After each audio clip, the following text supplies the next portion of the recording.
ঈদে সারা দেশে single screen ও multiplex মিলিয়ে ১৭১টি প্রেক্ষাগৃহে মুক্তি পেয়েছে ঈদের ৫টি সিনেমা। এর মধ্যে রয়েছে প্রিয়তমা, সুড়ঙ্গ, প্রহেলিকা, ক্যাসিনো ও লালসারি। আজ আপনাদের সাথে কথা বলবো ঈদে মুক্তিপ্রাপ্ত সিনেমার বক্স অফিস কালেকশন নিয়ে। তো দর্শক, চলুন দেখে নেওয়া যাক ঈদে মুক্তির পর পঞ্চম দিন পর্যন্ত সিনেমাগুলোর বক্স অফিস কালেকশন। প্রথমেই জেনে নেওয়া যাক মাহফুজ আহমেদ ও শবনম বুবলি অভিনীত প্রহেলিকা সিনেমার বক্স অফিস কালেকশন। এবারের ঈদে দর্শক আগ্রহে অনেকটা এগিয়ে আছে ঈদের সিনেমা প্রহেলিকা। চয়নিকা চৌধুরী পরিচালিত প্রহেলিকা মাল্টিপ্লেক্সগুলোতে বেশ ভালো চলছে। সিনেমাটি মোট ৮টি প্রেক্ষাগৃহে মুক্তি পেয়েছে। তবে সিনেমাটি দর্শকদের চাহিদার কারণে আগামী সপ্তাহ থেকে আরও কয়েকটি হল পেতে পারে। মাহফুজ আহমেদ ও শবনম বুবলি অভিনীত সিনেমাটির হল সংখ্যা কম থাকলেও দর্শকদের চাহিদার কারণে বক্স অফিস কালেকশনটা বেশ সাড়া ফেলেছে। প্রহেলিকা সিনেমার বাজেট ছিল ৬০ লক্ষ টাকা।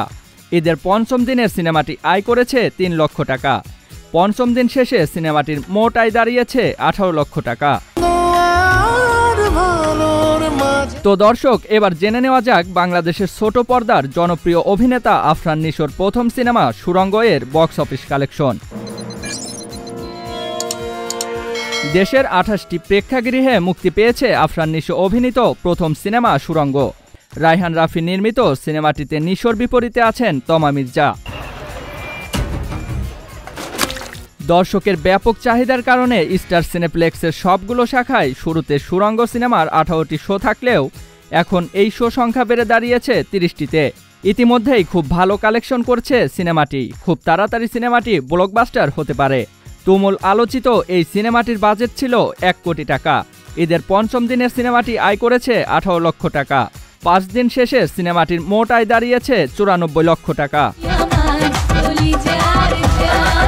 তো দর্শক, এবার আপনাদের সঙ্গে কথা বলবো বাংলাদেশের জনপ্রিয় সুপারস্টার শাকিব খানের প্রিয়তমা সিনেমার বক্স অফিস কালেকশন নিয়ে। চলুন তাহলে জেনে নেওয়া যাক ঈদের পঞ্চম দিন শেষে সুপারস্টার শাকিব খান ও ওপার বাংলার অভিনেত্রী ইথিকা পাল অভিনীত ব্যাপক সাড়া জাগানো সিনেমা প্রিয়তমার বক্স অফিস কালেকশন।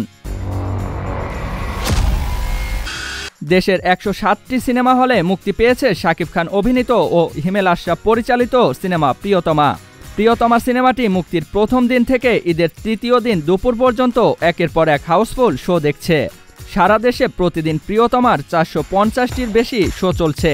ঈদের তৃতীয় দিনে প্রায় ৩৫০টি শো হাউসফুল গেছে। এর বাইরে যে পরিমাণ মানুষ ঢাকার বাইরের সিনেমা হলে দাঁড়িয়ে টুলে বসে সিনেমাটি দেখছেন তার হিসাব নেই। এবারের ঈদে যে কয়টি সিনেমা মুক্তি পেয়েছে তার মধ্যে সবচেয়ে বেশি বক্স অফিস কালেকশন করেছে শাকিব খান ও ইথিকা পাল অভিনীত প্রিয়তমা সিনেমাটি। বাংলাদেশের পাশাপাশি ৭ জুলাই সিনেমাটি যুক্তরাষ্ট্র ও কানাডায় মুক্তি পেতে চলছে। বিগেস্ট ব্লকবাস্টার প্রিয়তমা সিনেমাটির বাজেট ছিল ২ কোটি টাকা। ঈদের পঞ্চম দিনে সিনেমাটি আয় করেছে ৩২ লক্ষ টাকা।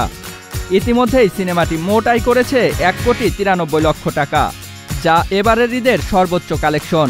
তবে জানা যাচ্ছে এবারের ঈদে সব মিলিয়ে শাকিব খানের প্রিয়তমা সিনেমাটি ১৪ কোটির উপরে ব্যবসা করবে। তো দর্শক, আজ এই পর্যন্তই। সামনের দিনে আবারও নতুন কিছু নিয়ে হাজির হব আপনাদের সামনে। জিয়াউল ইসলাম, এসটি এন্টারটেইনমেন্ট।